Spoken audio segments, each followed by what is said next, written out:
Okay, so it's just another day in the park for me, but this is our small herd. I think we got like 15 adults and two calves. The calves are up on the other end. I got one bull that's way over there. He's in the back. I think I got another one that's third up here, it looks like.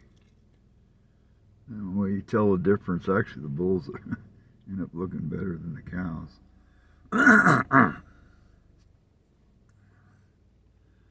I don't know who this one is. They haven't done mixed this herd up on me. But trying to figure out what she's up to.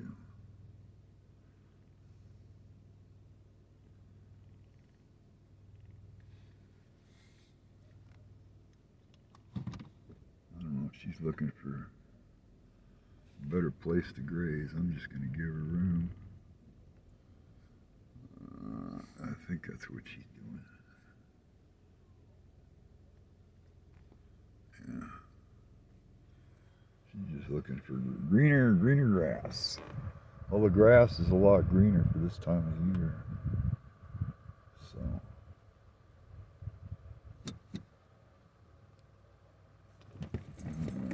I can know. Anyway, so I'm going to move. I don't know what kind of mood these guys are in. Look like they're okay. As I said, here's the other bull. You can see by the one behind him too, way up there. They have a different head, and their horns are different. And of course, you can always check out the bottom in the center there. Definitely tell he's a bull. Anyway, so I don't know. One of these days they're going to have it out, I think. Here's these two little calves. They seem to be getting along pretty good here. 637 is the other one. The one that's closest to us with the brown, she's the youngest. So, as you can see, their horns are just barely coming out. Ah, shoot. I think these guys were born in September. Pretty soon she'll be black. I don't know if that's a male or not. So, also kind of watching what's going on. These guys are funny. Calves are funny.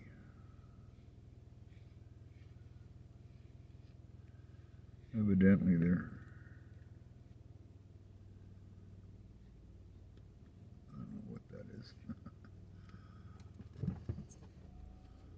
I think they're both female.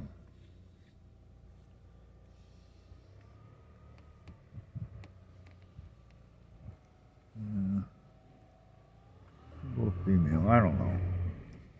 Cat. They do weird things. Anyway, Mike and no. We're up here, what we call the one-way. And we're going up the one-way cul-de-sac. On the backside, Monument Hill there, and then it's T Hill, and then round top of the top you can barely see. And on up that way is the Absaroka Mountains. Not to be confused with Absaroka on Longmire. A place called Buffalo, Wyoming is where the guy that wrote that up. It's a fictitious county. I think we only have 23. Anyway, because I'm going to go down and check on my car. I usually hang out up here, but in the afternoon it's too hot to sit up here on the left side. And Doc Adams already cut some skin cancer out of my ear, so. And I'm waiting on my results from Agent Orange. And I'm not crazy, but I'm 70% certified by the VA as post-traumatic stress disorder disability. So, for what it's worth. Anyway, you can see all where the cliffs and stuff are. That's pretty much a fault line. That's whatever happened here years ago. That went up and this came down, or basically what it looks like.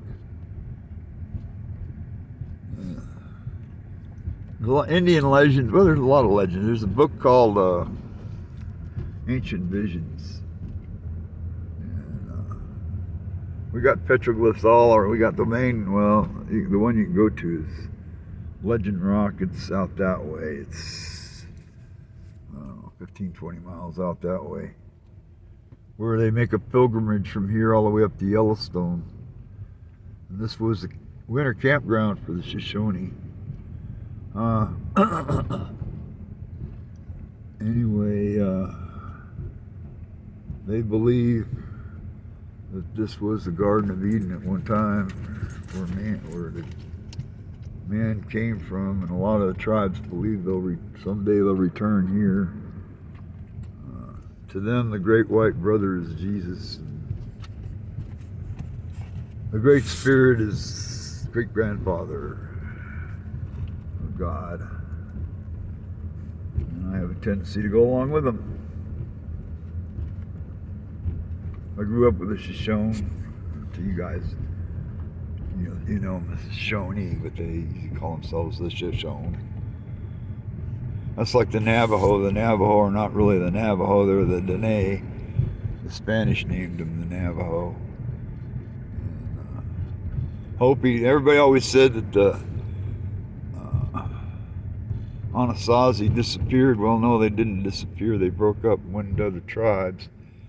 At the same time, you can go to Navajo National Monument. Anyway, you look it up online, and they tell you that from where they're at, you can go. You have to make an appointment to go down there and see the ruins of the Anasazi ruins of their villages or whatever.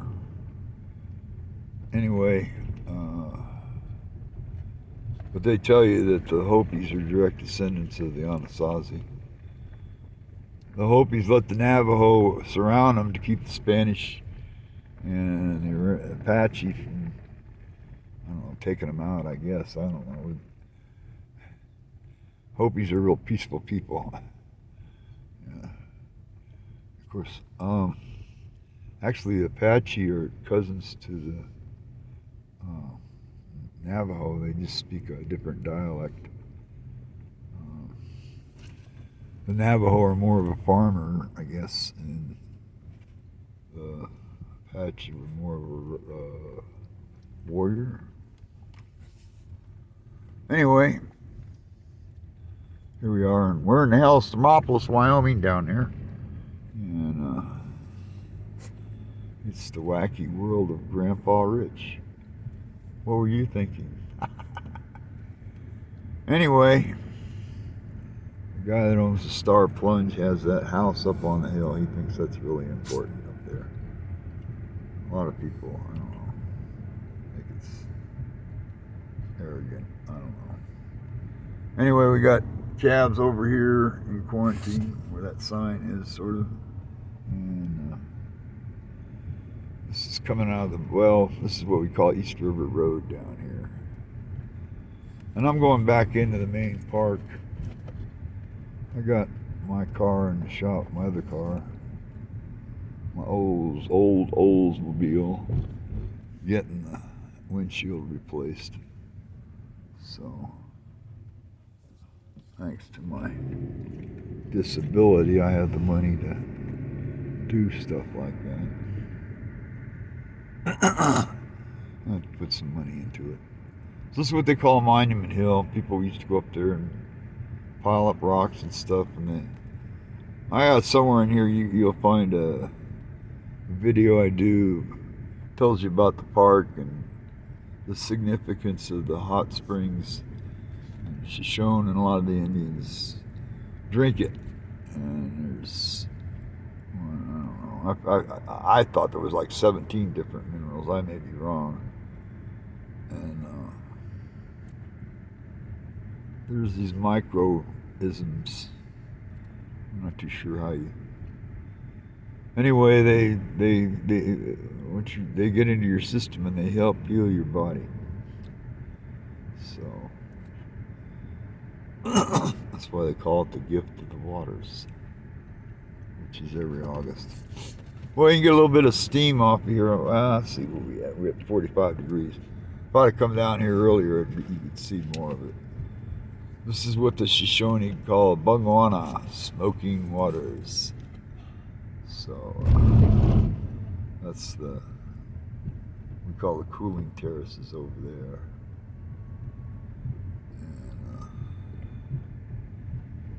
And you can get some out of the hot springs itself. I don't know, 135, 140 degrees, something like that. I don't know. You don't want to go diving into it, or you'll end up like that couple over there in Dante's Peak. Anyway, they got this little building over here, and it's supposed to cool it down so it's more comfortable for people. Go around this way right here. Anyway, that's where these other cooling ponds are from. And then where the sidewalk is, he's got a direct thing that goes to the, I can't think, Star Plunge. And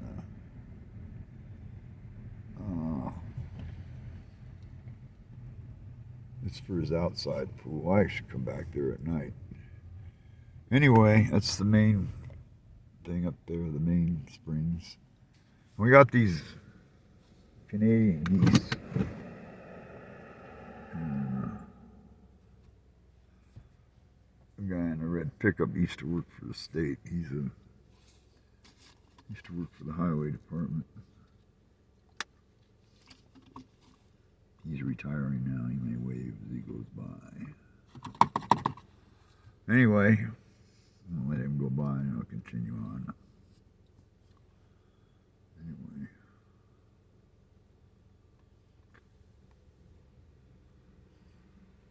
Hey, you're in my movie. Anyway, we got these dang Canadian geese. They're nasty. They defecate on the sidewalks. For those who don't know what I'm talking about, they poop on the sidewalks. The only thing cool to watch them is when they come in here and start to land on the water. And out over there, that's the new, well, the teepee changed hands. That's where most of the locals go. And then this building is supposed to cool it down. They got restrooms in there too. When Shoshone come here for Gift of the Waters, just past where the geese are and stuff, between there and where the hot springs is, where you get the steam off the hot springs, the cooling, I can't think, terraces. Anyway, they camp here. The only people who can camp here besides the Native Americans is the Boy Scouts and the Girl Scouts, I guess. I've never seen any Girl Scouts.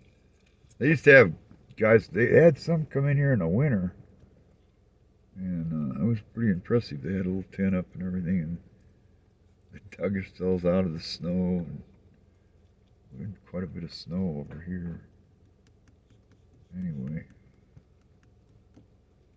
we used to sit over here, kind of. You see them, I don't know if you see them, a couple of geese are moving around. Right over behind there, that's where Starweed used to go. I come and listen to him, and he told me stories about the Shoshone, how they found the place and everything.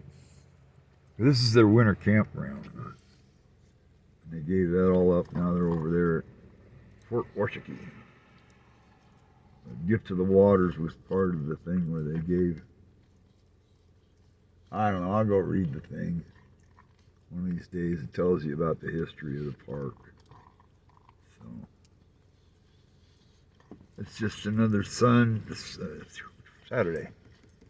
It's 12:30 on the Veterans Day, 11. Oh, here you go. No, I didn't get it. Oh, those are just those are regular. We got regular ducks too.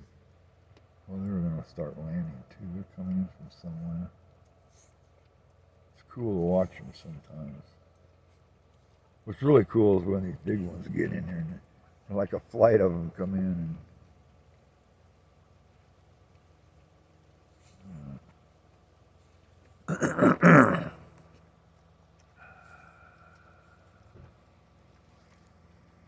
Oh, shoot. Somehow I went in too far and missed them. There was a bunch that was supposed to land there. See the little ones, you can tell the difference between them and the big Canadian geese are bigger. I guess they're mallards. I don't know. I'm not big on some of these birds stuff,